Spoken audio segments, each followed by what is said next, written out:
Olá, gente.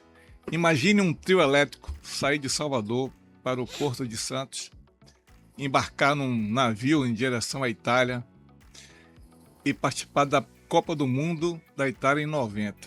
Fantástico isso, né? Estou aqui com os dois responsáveis por isso. À minha esquerda aqui, Edson Barbosa, conhecido como Edinho Barbosa, publicitário, jornalista, foi o cara que idealizou isso, que buscou a realização junto à Prefeitura de Torino e também com os patrocinadores de Perdigão e a Varig, não foi? A Varig também? A Varig participou A conosco. Varig participou. E ao meu lado aqui, meu amigo louco, Misael Tavares, que acreditou nessa ideia e junto ali, né, a gente tocou esse barco, né? Foi um privilégio a gente estar nessa viagem, um negócio Demais. impressionante. As pessoas talvez não tenham ideia do que foi esse acontecimento. Queria começar com o Edinho aqui. Edinho, como é que foi isso? Como é que você teve essa ideia? E o que é que você vê, de que forma você vê esse resultado assim, 30 e tantos anos depois? Exatamente 36 anos, né, nós estamos fazendo. Sabe o que mais me impressiona, Pedro? É o seguinte, quando eu vi o jogo Brasil e Marrocos, uma das coisas que mais me chamou a atenção foi a artificialidade da torcida brasileira. Você não tinha torcida no campo, você tinha uma plateia calada, comportada, absolutamente esperando o espetáculo. Não tinha uma garra, um povo torcendo e lutando. Nós conseguimos em Torino, em 90, com um trio elétrico no meio da rua, na frente do estádio Delle Alpi, botar escoceses, italianos, torineses, brasileiros, para quase não entrar no estádio antes do jogo, que queriam ficar fazendo festa. Mais de 30 mil escoceses, suecos, italianos e brasileiros. Costarriquenhos, torcendo, vibrando por aquele espetáculo que nós conseguimos fazer em Torino. Quer dizer, uma revolução, uma coisa que parece vindo das histórias das Mil e Uma Noites. Imagina você, o que é um trio elétrico da Bahia, levado de navio, e que chega em Turino, uma cidade milenar, e toma conta de um evento como a Copa do Mundo, fazendo vibrar em música, em carnaval, em frevo, em axé, em tudo que a Banda Beijo tocava, alegrando os corações das pessoas, esperando uma partida de futebol. E só um detalhe, foi a primeira vez que um trio elétrico saiu do Brasil, né? A primeira vez. Que um trio elétrico saiu do Brasil. E você, Misa, e aí? Foi uma experiência boa ali? Extremamente, assim, emocionante. Agora, o que mais me marca é o anterior à chegada do trio elétrico à Itália, e foram coisas marcantes que teve para a elaboração da chegada do próprio trio elétrico, da estrutura que foi nos proporcionado. Então, tem lembranças muito marcantes na minha vida e na vida de toda a diretoria do Bloco Beijo, que acreditou nisso para dar o sonho e realização de uma ideia que foi de Edson Barbosa, que nós conseguimos realizar muito bem, com a sua participação efetiva, que são lembranças muito boas. Eu fui de papagaio de pirata, né? Não, você participou da elaboração bem antes. Gente, aqui, ó, hoje eu tô aqui com a camisa, prestigiando a camisa que a gente foi pra Copa, né? Dá pra ver aí? Dá sim. Que é a Banda Beijo na Itália aí, maravilhosa, né? Fazendo uma ressalva aqui, que a gente está fazendo o 11º podcast, né? Convida. Com esse apoio maravilhoso aqui da Band FM, apoio também da Central do Carnaval, do Camaleão, que ajuda a gente, da Olá Music, de meu amigo Ricardo, e também da Oranos, que nos ajuda aí com a divulgação. Então, eu queria comentar aqui uma coisa que eu conversei rapidamente com o Edson esses dias aqui, recentemente, e Edson me comentou uma coisa que eu achei muito interessante, que não tem tanto a ver com... Vou até fugir um pouquinho do carnaval, vou entrar numa área aqui que Edson é mestre, né, que é a publicidade. O que foi aquele projeto, aquele acontecimento? Aquilo furou a bolha da FIFA no que diz respeito ao patrocínio? Como é que foi aquilo? Como é que você botou a Perdigão no meio de um negócio que a Perdigão não era patrocinadora nem da FIFA, nem da CBF? Olha, Pedro, essa história é muito forte, né? Porque eu acho até que ela precisa ser revista pelo jornalismo. Quem sabe a Band se interessa em fazer uma coisa mais profunda sobre isso. Na real, a Perdigão, ela reestruturou o seu marketing, a sua comunicação, juntando todos os seus produtos e serviços numa única agência, uma house agency, né? chamava-se Verde Vale. E eu fui convidado a participar do board da Verde Vale, que era comandada pelo Antônio Prado Paeco, que tinha sido vice-presidente de mídia da Johnson & Johnson, um projeto ambicioso que resultou na recuperação da estrutura de marca da Perdigão no Brasil.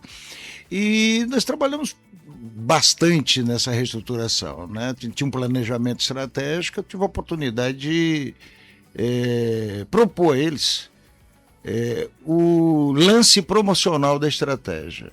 Eu tinha sido diretor de marketing da Baiatursa 2 anos e 3 anos, né? Tinha terminado o projeto Baiatursa. Caldense não, né? Não, era Silvio Simões, o Silvio presidente Simões. da Baiatursa à época. E o Luiz Carlos Bacelar, o secretário de Indústria, Comércio e Turismo. E nós fizemos uma interação muito forte com o mercado turístico internacional, emissores para a Bahia, né? E o projeto de recomposição, de reestruturação da marca Perdigão, de reposicionamento da marca Perdigão, começou em 88, 89, mais ou menos, né? E no ano seguinte era a Copa do Mundo na Itália, né? Estava havendo a estruturação do mercado comum europeu, do euro, né? E a Grécia, a Itália, a Espanha e Portugal foram os últimos países a integrar o bloco do euro. Então a Perdigão decidiu comprar uma estrutura industrial em Portugal por conta de tarifas alfandegárias, de produção mais próxima, de política fiscal que interessava o negócio da empresa, para avançar no mercado italiano. Avançar mesmo com seus produtos, né, frango, suíno, enfim, tudo que é Perdigão, todos os produtos da Perdigão.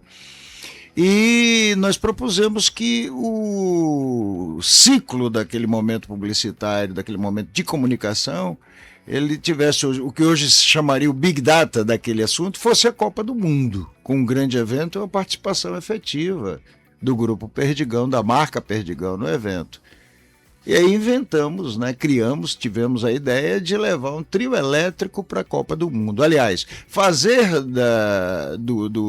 da música da Bahia, que era uma coisa muito forte no Brasil na época, chegando a Axé Music, chegando uma ruptura que o resultado vocês hoje conhecem muito melhor do que eu, aliás, todos conhecem, né, o que é essa potência musical da Bahia a partir dos anos 90, né? A partir dos anos 80, mas no ápice ali.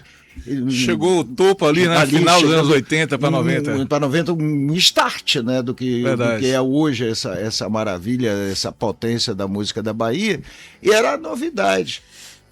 Então, nós propusemos que o grande evento fosse a ida de um trio elétrico da Bahia como ação cultural do Brasil na Copa do Mundo.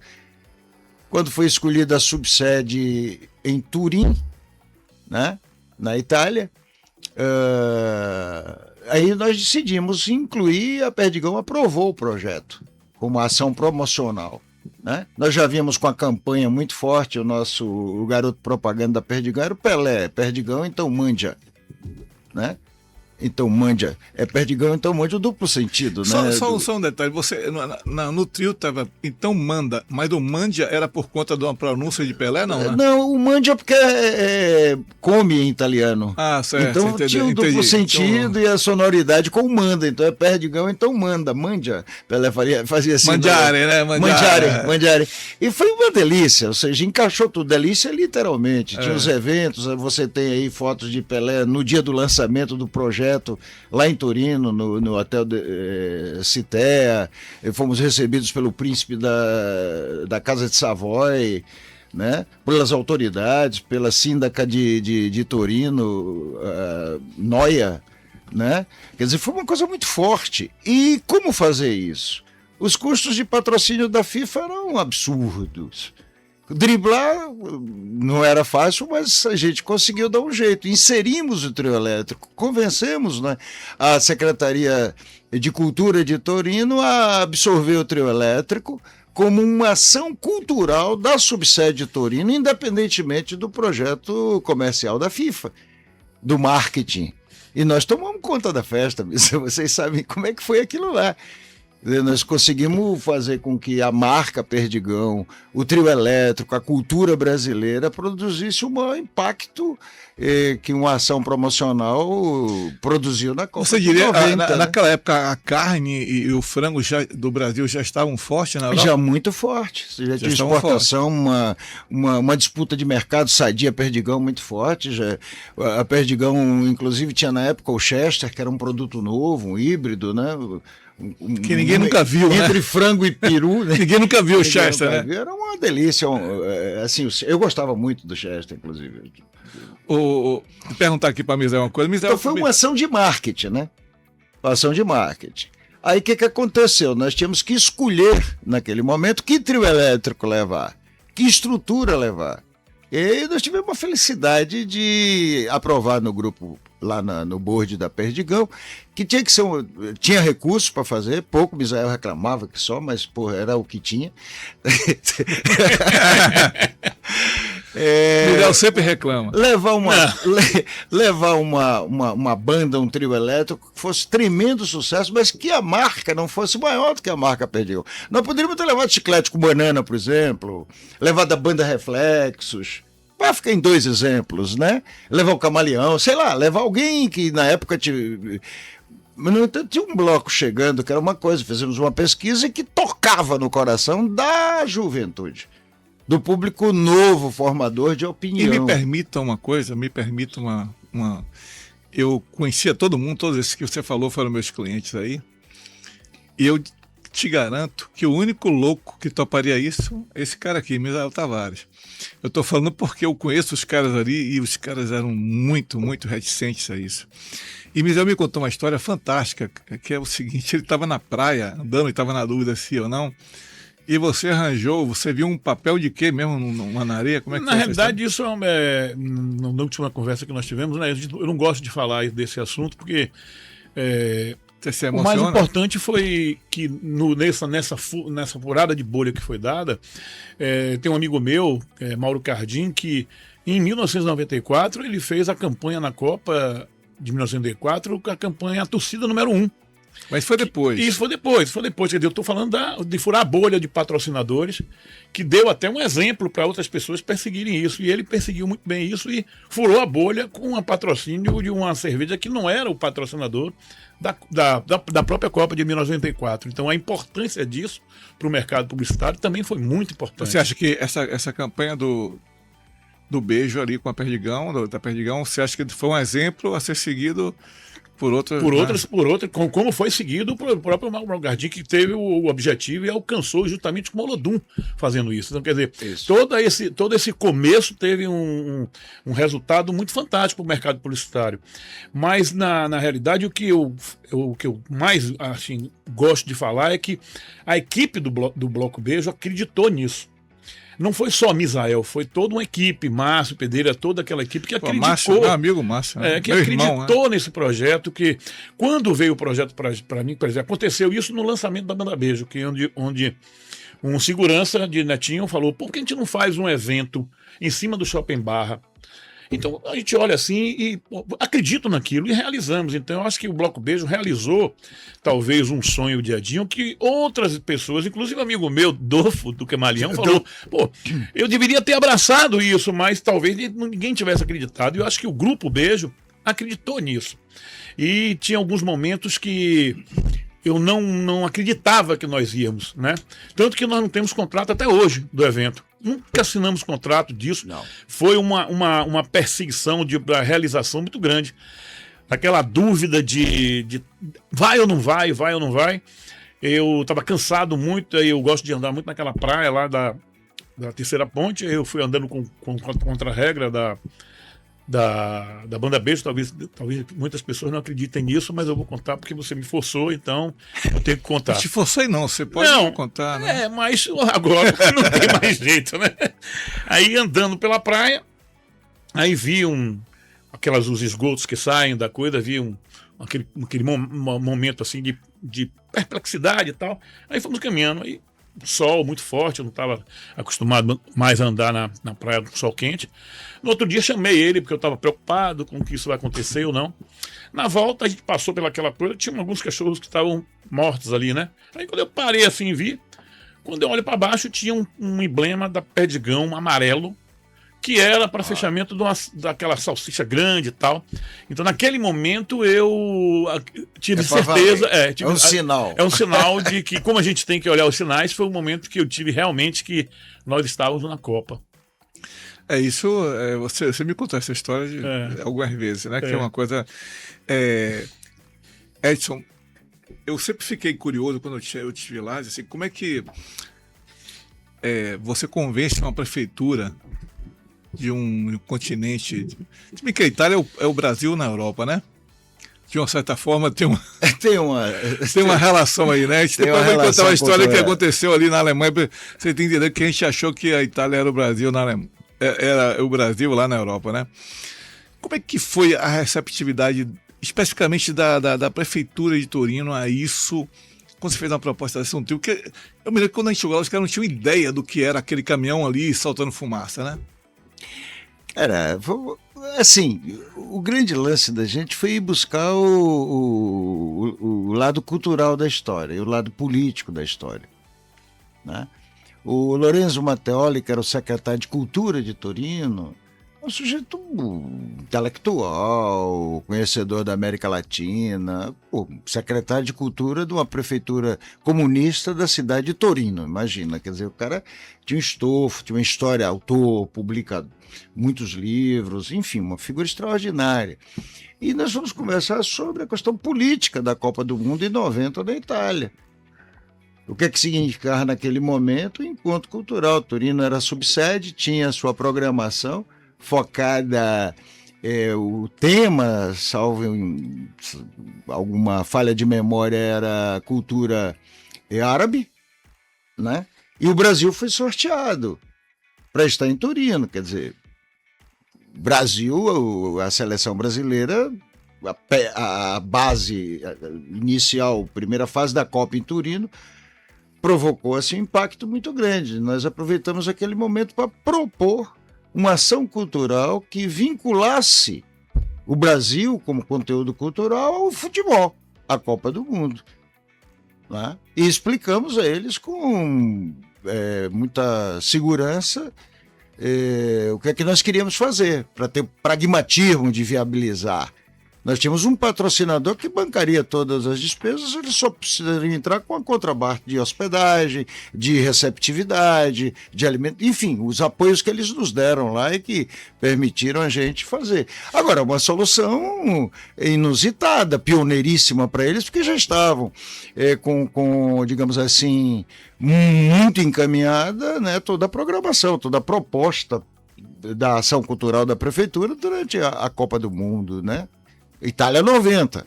Aí o que nós tivemos que fazer? Porque não se resumiria a Torino. Torino era a base. Nós estaríamos em Torino na primeira fase e eu tinha que ter um planejamento que desse segurança para que a banda e o trio elétrico seguisse a seleção brasileira até a final em Roma. Infelizmente. Bom, a final foi lá em Torino, porque veja, claro que futebol não é linear, mas nós perdemos para a Argentina por 1-0 num jogo que, puxa, nós jogamos muito a bola. Infelizmente o perdedor sempre é esquecido. Mas foi um dia que Miller comeu a bola. Aquele jogo precisa ser revisto. E Maradona fez uma jogada maravilhosa, enfiou para o Canidia, que cruzou e fez 1-0. A Argentina foi para a final com a Alemanha. Eventualmente, aquele jogo ali decidiu a Copa do Mundo, né? Veja bem, pois, não que o Brasil ganhasse a Copa, mas se o Brasil tirasse a Argentina ali, nós poderíamos estar na final. Só que eu teria que ir a todas as cidades, os outros estádios, onde a seleção brasileira pudesse jogar, para ter as permissões de trânsito do trio elétrico. Porque nós tínhamos de Gênova do Porto até Torino, conseguimos, e eu tive que passar quase um ano trabalhando nesse sentido, organizando, preparando, né? E a banda acabou, no final, mesmo a gente perdendo em Torino, tocando da final do Mundial em Roma, não é isso? Palco. No palco. Tem uma coisa interessante, viu, Edson, que Misael é testemunha disso, e eu acho que Márcio foi fundamental nesse processo. A construção do trio elétrico. Que foi o preparo do trio, né? Assim, porque assim, a gente, quando ouve a história, eu me lembro que durante o carnaval nós fizemos as mortalhas já com bandeiras, né? Pensando já na Copa, quando não existia uma confirmação, né? Não existia. Quando a gente fez o carnaval antes da Copa, o Beijo não estava confirmado que iria para a Copa. Era uma perspectiva. Aí nós fizemos as mortalhas, que eram cheias de bandeiras, fizemos toda uma campanha com bandeiras da Copa. E eu lembro que, paralelo a isso, o trio teve que ser redimensionado. Acho que baixou a estrutura. Tem um detalhe aí nesse momento, só para a gente vai encaixando, que são memórias de quase 40 anos, Lógico. que nós estamos aqui buscando agora, né? A gente fala muito pouco desse assunto, porque o impacto foi tão grande. E a rigor a gente não se preocupou com a sequência do ponto de vista de capitalização, etc. Até porque essa história tem o valor que ela tem agora. Eu acho que a gente deve até reconversar um pouco sobre isso, que é muito atual o que nós fizemos. Verdade. É muito inusitado, é muito revolucionário. O que nós fizemos ali deu origem a coisas como Carlito Marrom em Barcelona, como os outros trio elétricos que foram, para a Espanha, para a França, para outros lugares. Agora tem uma coisa que eu queria fazer um registro, né, que foi uma inspiração num projeto que o Guy Bamberg quis fazer em 82 da Espanha, que seria levar um trio elétrico com o patrocínio do Banco Econômico, que infelizmente por razões burocráticas e, enfim, logísticas e sei lá, ele não conseguiu, e aquela ideia estava pulsando. Quando a gente fez a interação dos processos da Baía Tursa durante o governo Valdir Pires, o que acontecia? Todas as percepções do Carnaval da Bahia eram muito intensas, e o trio elétrico era uma coisa muito pulsante, algo que as pessoas da Europa queriam conhecer, que o mercado europeu queria conhecer, que pulsava, mas que não tinha dimensão, que passou até depois da Beijo da Itália, né? Então, ali, naquele momento, esse registro é importante. E outro, no ponto que você estava falando, que eu acho que é importante. No período do Carnaval anterior à Copa, nós estávamos em negociações, puxa para lá, vai, topa, não topa, quem vem, quem não vem, quem vai ser, quem não vai ser. Como não tínhamos, a Margarete Menezes, à época, estava com dificuldade de financiamento do Bloco Mascarados. E a Perdigão patrocinou e botou o bloco no Carnaval de 90. Perdigão na Copa, então manda Brasil. E foi um sucesso, sem corda, foi um arraso no Carnaval de 90. Pô, nós estamos falando de uma coisa do século passado, veja você. Nem fale nisso. E é muito atual, né? Mas assim, acho que tem muitas coisas que aconteceu. Aquele processo ali com o Márcio de reduzir... Redução da altura. Tal. Foi em relação aos fios de bonde, uma série de pesquisas que foram feitas. Também, né? Várias. Eu lembro inclusive uma maior dificuldade era entender a tecnologia de um trio, porque o trio é uma coisa muito artesanal, né? Era uma coisa muito artesanal na época. E aí uma das maiores curiosidades que passou foi quando a gente estava dando a entrevista da chegada, do lançamento do trio. Houve uma pergunta aqui: o que é que vocês querem aqui? Nós queremos tornar uma cidade alegre. Isso uma na Copa, Itália? Isso na Itália. Uhum. Uma Copa alegre, que transmitia a alegria do povo baiano, do povo brasileiro para a Copa.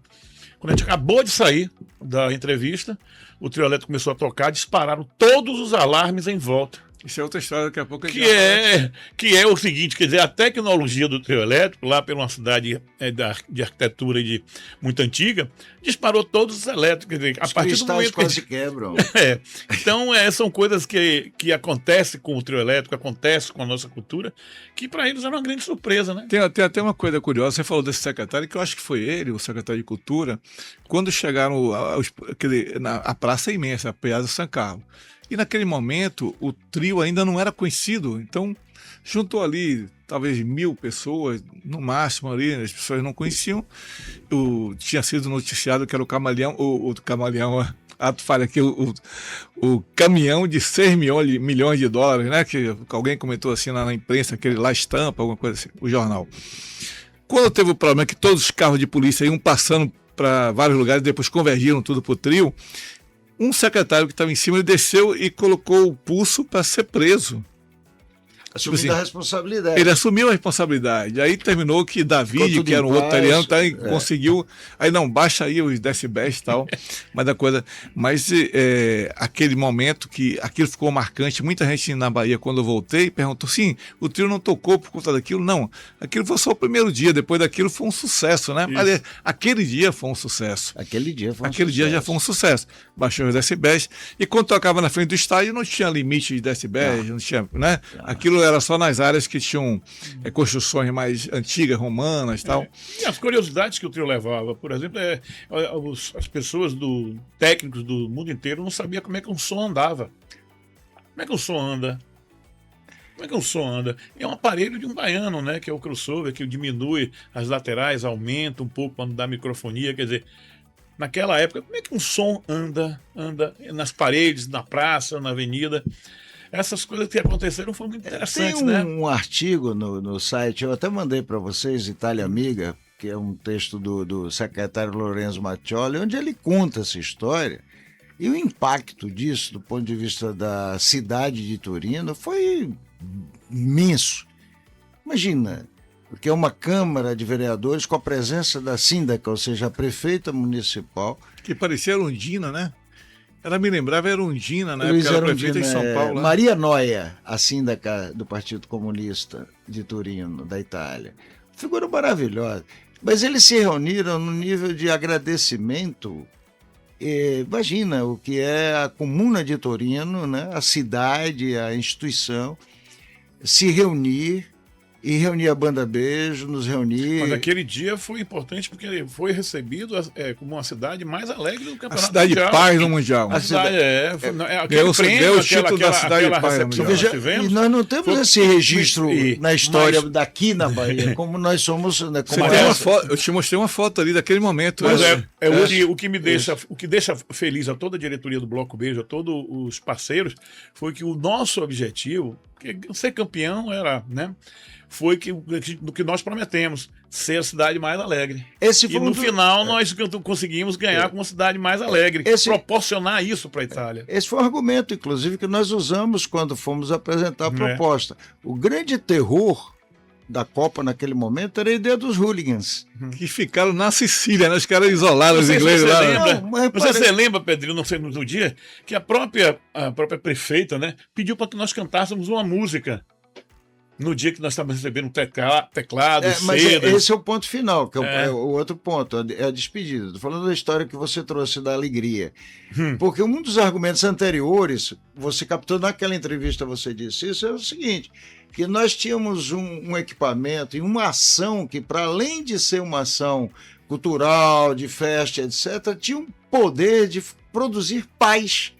Ao invés de gastar com segurança em possibilidade de guerra com escoceses, italianos, suecos, brigas, aquelas loucuras que haviam das guerras de torcidas na Europa à época, sobretudo Inglaterra, Itália e Inglaterra contra Itália, coisas muito horrorosas, que nós produziríamos através da música e da dança e da festa a paz. Foi tão impactante, Misael, que nós fomos convidados, veja, o Trio Elétrico e a Banda Beijo fizeram parte do desfile de San Giovanni. O desfile de San Giovanni na Itália, no dia 23 de junho, é o equivalente ao 2 de julho aqui. Só que lá, aqui é a Independência da Bahia. Lá é aquela festa monumental, milhares de pessoas, milhões de pessoas, centenas de milhares de pessoas. A curiosidade deles era imensa. Mas ali eles comemoram a libertação de Torino do Napoleão Bonaparte.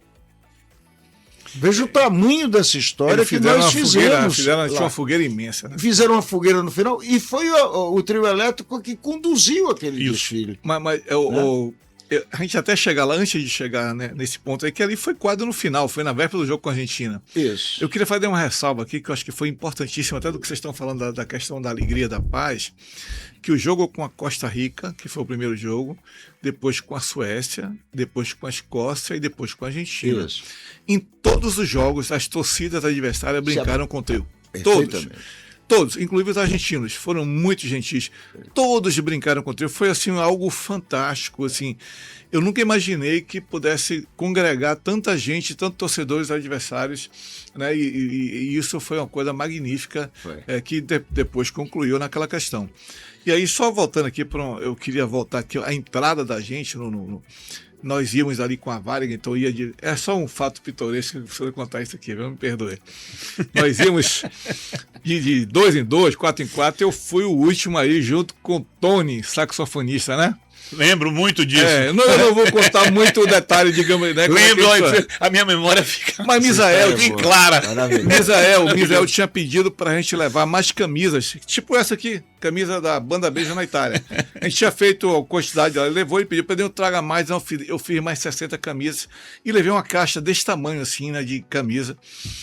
Bem, quando nós chegamos lá na eu não posso alfândega, lembrar disso. Tinha uma moçambicana, né? A Ana Maria, não é isso? Que era a sua nossa assistente. Sua assistente ali. Que eu dizia que ela era portuguesa, mas ela tinha. Na verdade, ela foi a grande produtora da gente em Itália, isso, né? Ela direção de produção maravilhosa. Ela identificou a gente na fila e fez: quem é da Banda Beija? E levou a gente para um outro lugar especial, para a gente poder. Porque Tony estava com saxofone, instrumentos, aquela coisa toda. Só? Aí, não tinha mala, não? Não. Aí eu levei. E eu levei essa caixa e tal. Quando nós chegamos lá, tinha além do oficial lá, o cara que estava de civil, né, na alfândega, tinha um policial, carabinieri, né, que era carabinieri? Carabinieri com um Doberman. Aí o Doberman veio e cheirou a caixa. E quando cheira tem que abrir, né, e o cara tem que abrir aí. Mas antes de abrir, ele pergunta: o que é que tem aí? Obviamente quem traduziu pra gente foi a portuguesa, Ana Maria. A Ana Maria fez: o que é que tem aí? Aí eu disse que são camisas. Aí ela traduziu pro cara: malhetas. Aí o cara caiu na gargalhada, começou a rir muito, uma caixa desse tamanho de malheta e tal. E aí eu abri a caixa, ele viu que eram camisas, já queixou umas camisas. Eu digo: pô, que bom que esse cara tá pedindo a camisa. Dei logo umas 2 camisas para ele.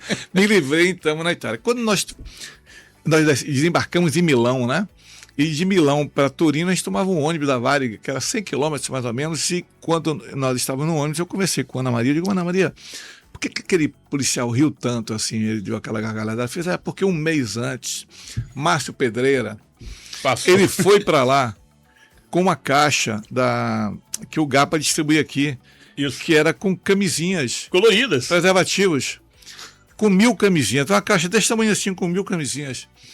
E aí, quando coincidentemente foi o mesmo cara, e estava a Ana Maria, e o cara perguntou o que era, e ele falou: camisinhas. Ela traduziu em português lá de Portugal, malhetas.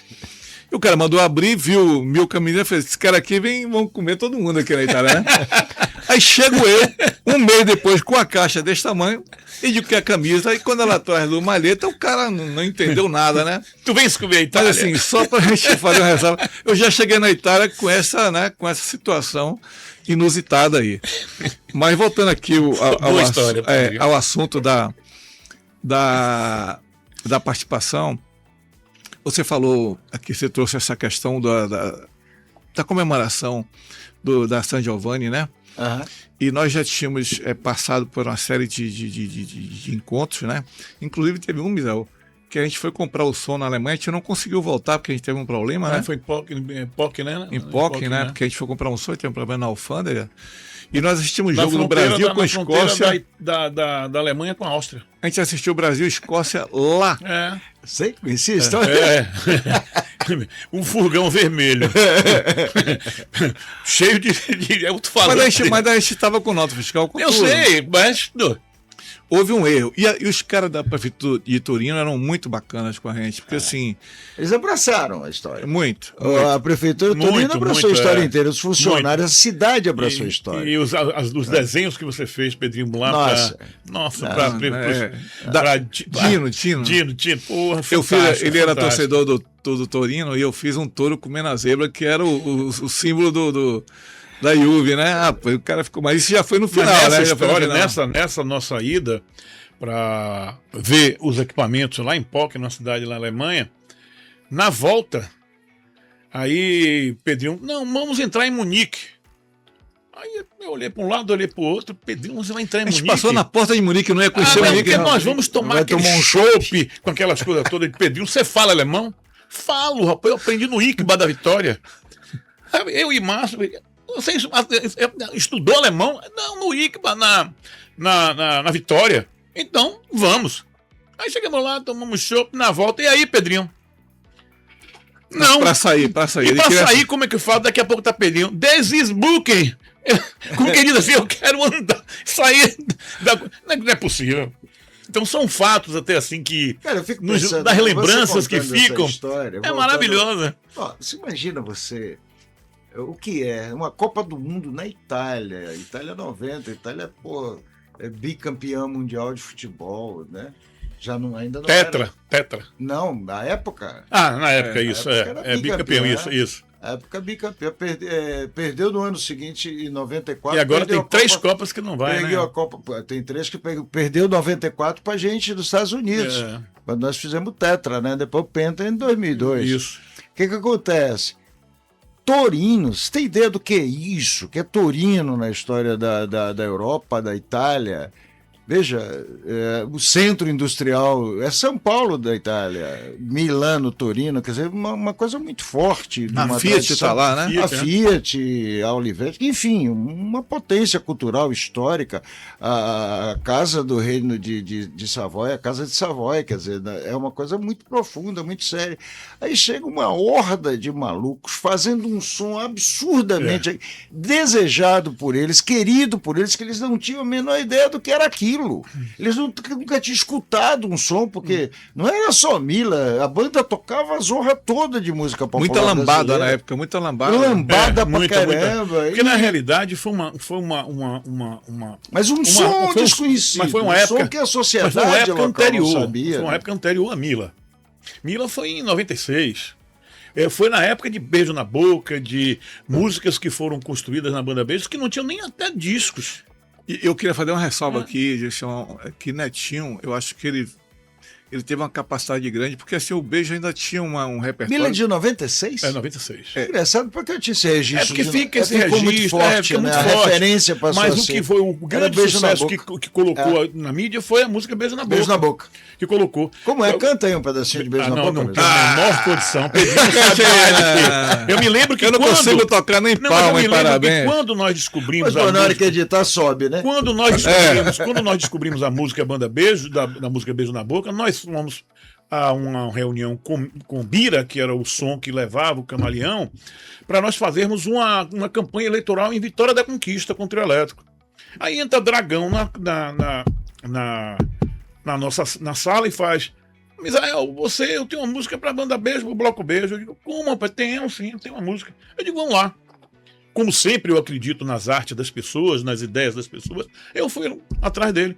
Foi lá no Caminho de Areia, numa casa bem simples. Ele falou: vou cantar para você agora, como ele me apresentou. Beijo na boca, seu corpo no meu, suado. Aí começou a cantar e eu... Aí eu falei: pera, o que é? O que você quer com essa música, rapaz? Não, você vê aqui, Misael, que eu não tenho nem um sofá, nem uma cama. Eu lhe dou, não tem problema nenhum. Peguei a fita imediatamente e levei, passando na calçada. Custou um sofá a música, foi? Não, nem chegou a isso, porque depois você vai ver a história. No caminho, na calçada, encontro com o Anjo, o percussionista, e mostro a música. Aí, imediatamente, eu até comentei isso no último podcast com o Ricardo Cavalcante a respeito do Axé Music. Netinho era o terceiro cantor. Era Marquinhos, Dera Barbosa e Netinho. Quando nós entregamos a Ricardo Cavalcante, que colocou a música Beijo na Boca na voz de Netinho, foi aí que estourou. Então, todo esse resultado para atingirmos esse seu desejo, esse seu projeto, foi através do sucesso da música Beijo na Boca. Mas só um detalhe que eu queria fazer uma ressalva aqui, que eu acho que é importante, até porque Netinho, na época que foi para a Itália, era só Netinho, né?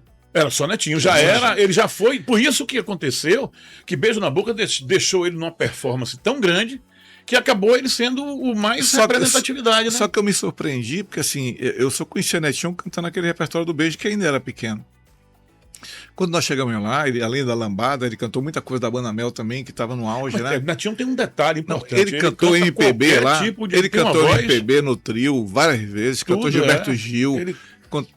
todo mundo. Não, frevo, samba, Benjó, Ele Jorge cantava Benjó. tudo, ele cantava tudo. Então, eu vi uma vez uma mulher embaixo fez assim, porra, vocês estão cantando o Brasil aqui, era uma brasileira, mano. Então, eu percebi que ele teve essa capacidade Repertório bem diversificado, de levar a música brasileira. Ele não levou a música só do carnaval, não, ele levou a música brasileira. Mas sabia que ele fazia isso dentro do Brasil aqui? Por exemplo, quando ele participava de alguma micareta naquela época e tal, ele proporcionalmente ele escolhia uma música da própria região. Por exemplo, quando ia para o Recife Folia, ele escolhia uma música de Alceu Valença e tal. Ele sempre teve essa perspicácia de entender isso e fazer em cada região ele cultivar, né, tirar a cultura daquela região. E ele fez na Itália uma diversificação muito grande da música brasileira. Aquilo foi muito interessante. A gente cantava muito à noite, assim, a prefeitura levava a gente nos bares. Aí sempre é comum nos bares na Itália ter um lugar com violão, né? E ele cantava. Sempre tinha, né? Foi uma história maravilhosa. Muito grande. Eu queria só fazer uma ressalva da Alemanha, que foi uma aventura que a gente teve assim, né? Bacana. E ao mesmo tempo um certo trauma. A gente foi com um furgão vermelho. Eu, você dormindo no fundo. Márcio. E nós compramos o som que Márcio já tinha fechado com o cara lá em Pocken, na Alemanha. Perto da fronteira da Tchecoslováquia, que ainda estava fechando, estava abrindo ali a cortina de ferro, estava abrindo. Alto-falantes, né? E amplificadores. Nós compramos, nós não, o Beijo comprou ali 40 falantes ou 60 falantes. 40 falantes. E eu me lembro que assim, era um galpão, embaixo estava cheio de estoque de caixas, 2 caras só fecharam com a gente, subiram e falaram, podem pegar e carregar. E nós tínhamos que carregar 40 falantes, aquelas caixas desse tamanho, nós contamos e recontamos, porque não tinha ninguém para conferir. Então a gente ficou com medo de pegar uma a mais e a gente tem um problema, né? Então a gente, peraí, ver se tá certo mesmo. Porque imagina, os caras não conferiram, deixaram com a gente, né? Pegou um grupo honesto. E aí quando nós voltamos, tivemos um problema na alfândega, porque parece que a nota que foi dada pra gente, ela tinha que ser via transportadora, e nós não éramos transportadora. Isso. Né? E aí tivemos que voltar de novo pro mesmo hotel que a gente estava, dormimos lá, assistimos o jogo Brasil e Escócia do hotel. Por quê? Porque na época a TV Monte Carlo, que era do Grupo Globo, né? Transmitia para a Europa toda. E a própria Europa transmitia. O trio foi um sucesso nas TVs. A gente viu isso lá na Alemanha. Sim. Os canais lá transmitiam o trio elétrico. Então, só fiz essa ressalva aí porque foi um fato bacana, né? Tem coisas que...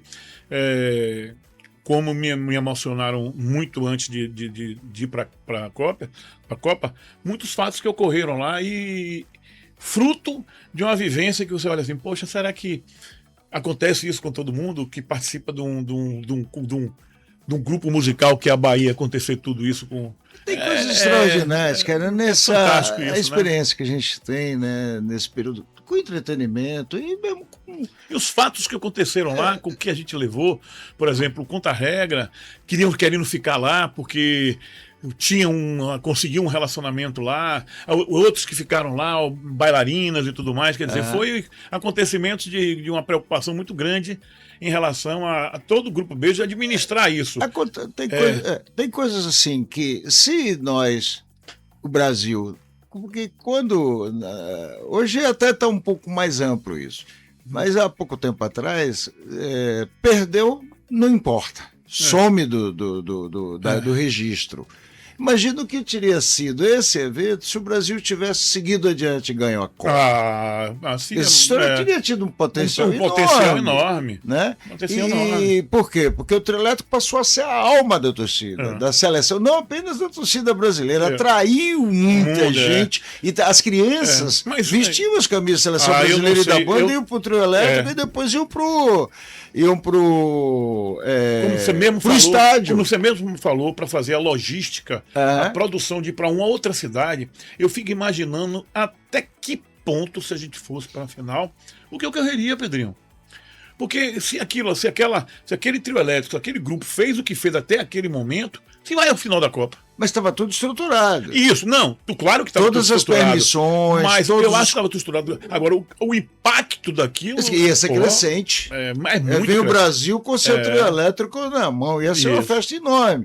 Então, e tinha também o seguinte, como perdemos, e aí a restrição de desenvolvimento da ação do patrocinador, nós não éramos patrocinadores, ele tinha que jogar foco em outras marcas e tudo mais... foi muito subdimensionado. Agora, o impacto, o registro histórico do impacto ficou muito subdimensionado. Você falou aí as consequências na vida das pessoas que estiveram lá. Imagina, isso é uma coisa de Marte. Chegou uma nave espacial terceiro-mundista em Torino, na Itália. Eles não entendiam, entendeu? Quer dizer, eles não entendiam como é que um som andava, aquela coisa. É como se fosse um disco voador. Isso. O que está acontecendo aqui? Os carabineiros lá ficavam seguindo, eles não entendiam aquele caminhão saindo fumaça, o que era? Um dinossauro, né? Vamos começar aqui fazer uma imagem assim uma imagem assim que a gente falando não dá para ter ideia, mas você sabe o que é o nível de segurança do sistema financeiro turino. Imagina você, chega um trio elétrico com 36, 40, quase 40 mil megawatts de potência, na Piazza San Carlo, com apresentação convidada, o movimento 6 horas da tarde, o movimento das pessoas saindo e indo e bababá, daqui a pouco milhares de pessoas, explode 36 mil watts, né? E os alarmes de todo o sistema bancário das lojas e tudo dispara, sabe? Foi uma operação de guerra cerca da cidade. Antes de da nossa apresentação, pedindo alegria, pedindo paz para a cidade. E foi logo depois. Sim, mas veja bem, mas repara, mas o que aconteceu é que aquilo foi um susto divertidíssimo. Isso. Foi uma comédia, não houve tragédia. Quando a polícia percebeu que era, o trio tocou, velho. Foi no ato. Não, outra coisa. O trio tocou muito mais do que estava combinado. Porque o trio foi contratado para tocar em outros lugares. Assim, eu me lembro que nos bairros de comerciais. Meia hora eu tocava 2 horas. Pô. Vou fazer uma provocação aqui.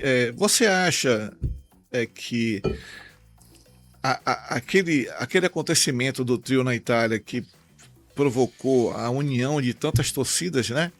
Incluiu com o nosso maior rival, a Argentina, inclusive no dia da festa de San Giovanni, foi a véspera do jogo com a Argentina, do Brasil com a Argentina, os argentinos brincaram com os brasileiros, no dia do jogo também brincaram com os brasileiros. Não teve uma confusão. Você acha que isso aí, de alguma forma, inspirou aquilo que a FIFA foi criar mais tarde, que foi o FanFest, que hoje é o FIFA Festival, Fan Festival, né? Misael é mais especialista do que promoção. Eu acho que foi uma... Eu não diria que necessariamente aquilo, mas aquilo, então, quer dizer... inspirou. Um segmento que inspirou. Um segmento que foi inspirado. De alguma forma inspirou, porque não havia nada desse tipo. Mas não havia, porque o que acontecia? O que nós fazíamos era do lado de fora dos estádios. É o que justamente era a FanFest. Tocava 2 horas antes e 2 horas depois. Exatamente. Se bem que a gente, 2 horas antes, modo de rebo, né? Porque ele tocava até o entrar em campo. O entusiasmo deles era tão grande. Eles não teve impedimento, não teve confusão, nenhum, nada. Tudo se ajeitava, se organizava. E são fatos da nossa preocupação, que na realidade nós tínhamos uma preocupação muito grande de uma parceria de custos financeiros para que aquilo se realizasse, né? Com o apoio da Perdigão, com o apoio de vocês e tal. Eu me lembro até que nós levamos fita cassete. Sim. E levamos disco, LP, e levamos a mortalha para vender, para poder divulgar e tal. Quando a gente falou em mortalha, Pedrinho, cara, você tá querendo me matar? Não, porque mortalha, você vai vender, vai vender um defunto. Daqui que eu vou entender que mortalha é uma fantasia. Daqui que falasse isso, o cara olhava, mortalha? Quer dizer, vai me vender. Mas assim, só falando uma questão, quando a gente foi para a Alemanha, essa história da Alemanha foi interessante também para mim, observação. Eu não conhecia a Europa até então. E quando eu estava na Itália, eu achei que estava conhecendo a Europa. Quando nós fomos para a Alemanha, que tivemos aquele problema muito grave na fronteira, os caras não deixaram a gente passar e ameaçaram a gente de prender, né? De nos prender. Mas e tal. Mandou, eu saí do... Ele puxou o Misael do carro, ameaçou algemar, tudo. Isso. Foi. Quero puxar uma coisa aqui. Eles mandaram a gente voltar, certo? Quando nós voltamos no outro dia, sem som, sem nada, no dia que a gente seguinte, ao contrário de estar livre como anteriormente, que a gente parou para mostrar a mercadoria, porque a gente achou que estava tudo ok com nota, né? E não estava. Aí tinha uma blitz na fronteira da Alemanha com a Áustria. Aí os caras vigiaram o carro todo. Aí liberaram a gente. Quando nós chegamos na Áustria, os austríacos tinham outra blitz, viajaram o carro todo da gente. E a gente, pô, os caras, assim, né, a gente se sentindo aqui extremamente ameaçado, intimidado, né? Quando nós passamos pelo Passo de Brenner, o Brunello, né, dependendo aquele túnel debaixo dos Alpes, do outro lado, chegando na Itália, tinha um carabineiro sozinho. E aí ele fez só um, não tinha aquele pelotão todo, nem de austríaco, nem de alemão. Aí ele fez assim com a mão e a gente parou. Aí tinha um adesivo do beijo no vidro do carro, beijo amarelo. Ele olhou e fez Tutti Brasiliani. Tutti Brasiliani fez Força Brasília. Aí eu disse assim, nós voltamos pro Brasil, cara. Estamos em casa. Nós tomamos 1 litro de uísque de lá, que não podia nem beber, né? Mas assim, porra, a gente tá no Brasil, tomando 1 litro de uísque no carro, na van, para comemorar a volta da gente. Adriano, você viu o que foi o impacto dessa história do ponto de vista dos formadores de opinião de peso, da intelectualidade, da cultura de Torino, falando a respeito do trio elétrico? Isso aqui é um artigo assinado por Lorenzo Mattioli, que era o secretário de Cultura e Turismo de Torino na época, num artigo que ele escreveu para... na entrevista, artigo que ele escreveu para o site Itália Amiga à época, né? Ele diz o seguinte, aqui está: resolvidos o que vocês falaram aqui, tá?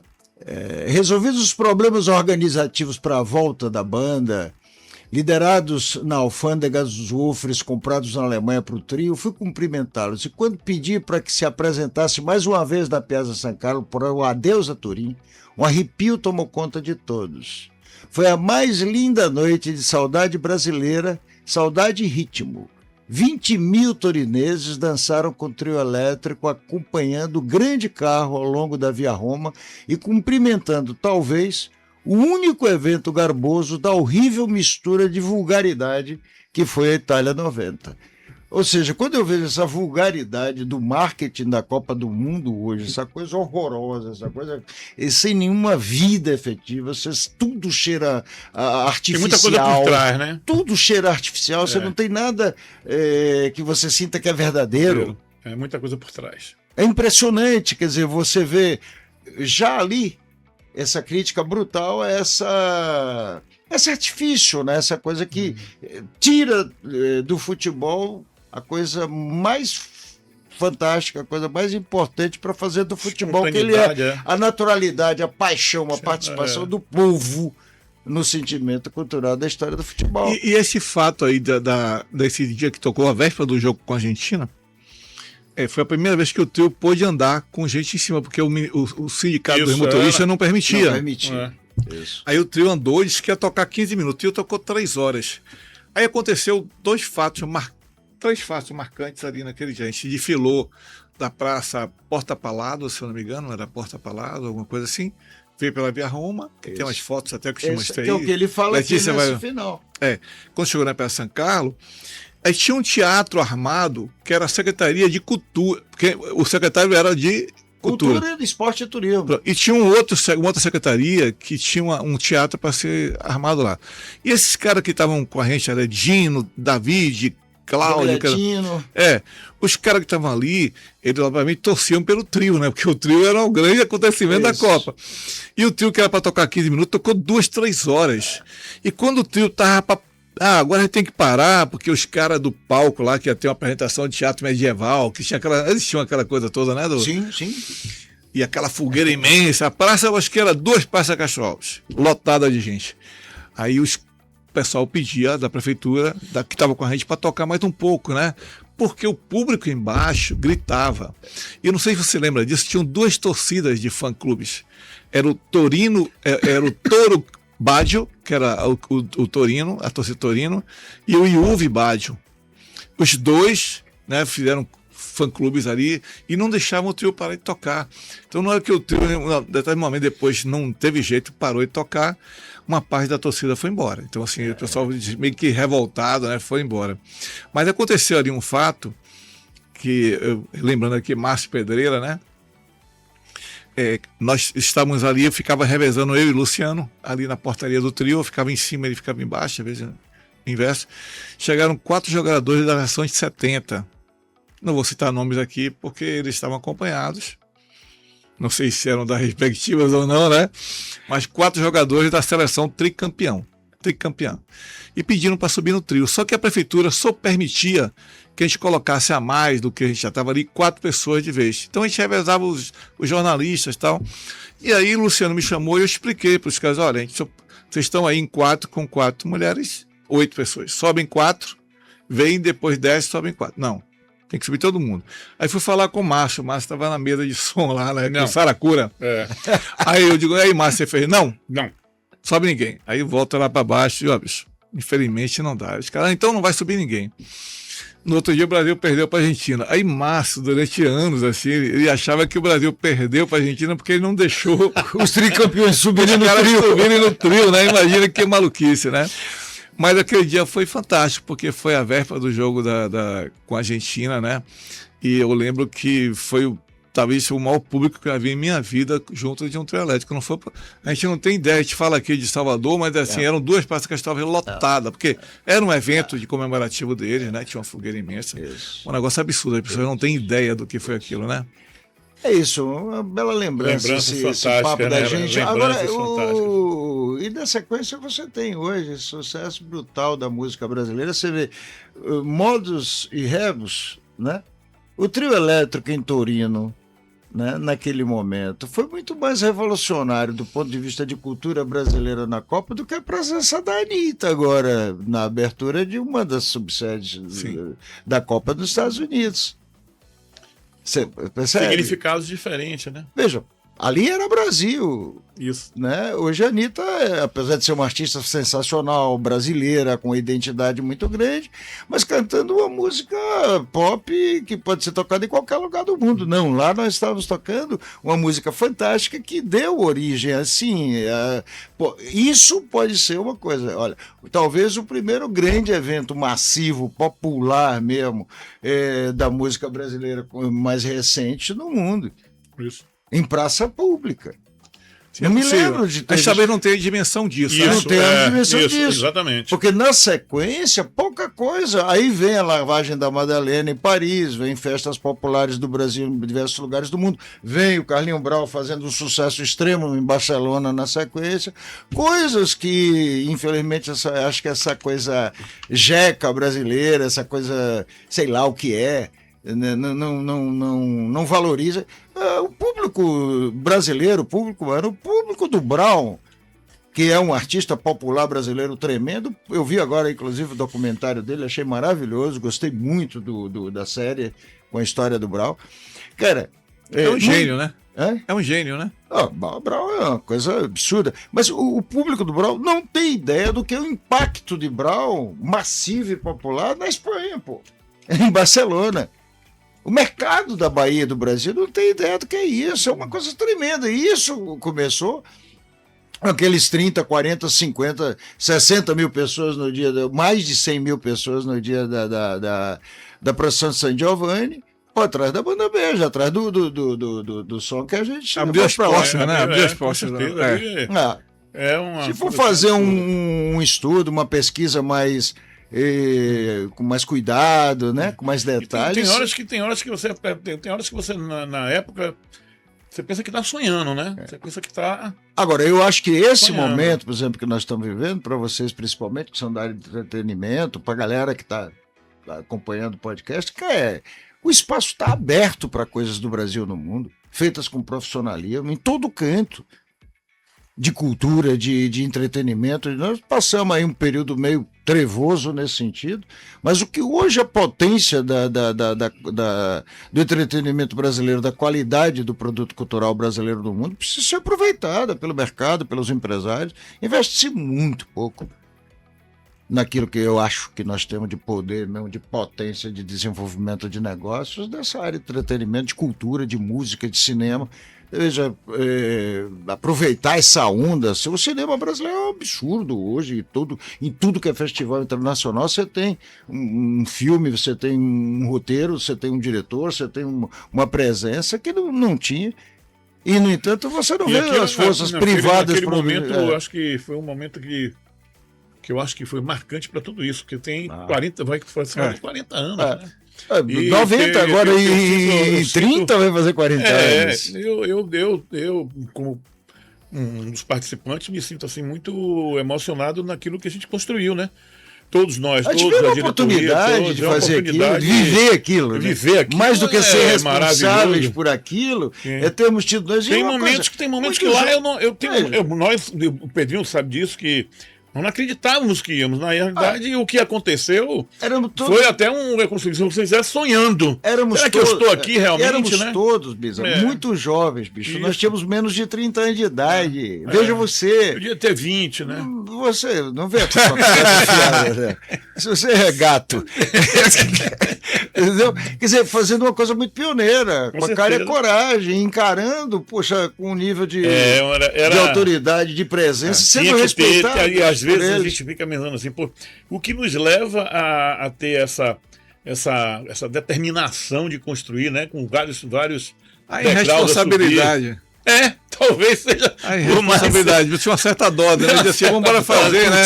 Você meteu um trio elétrico, porra, sem contrato, na palavra, lógico que tudo pago e garantido. E Márcio, para descer o trio elétrico para ir pelo Porto de Santos, Você- não deixou passar, teve que elejar todas as caixas, descer, passar pela balança. Desmontar, Aí, montar quando no chega- navio. Aí chega em Gênova, quando sai de lá de Gênova, vem pro Porto do Rio de Janeiro, até chegar, até sair. E sair Teve em um Gênova. transtorno, Aí né? quem tava lá foi Joe. É. Imagina como é que foi aquilo lá.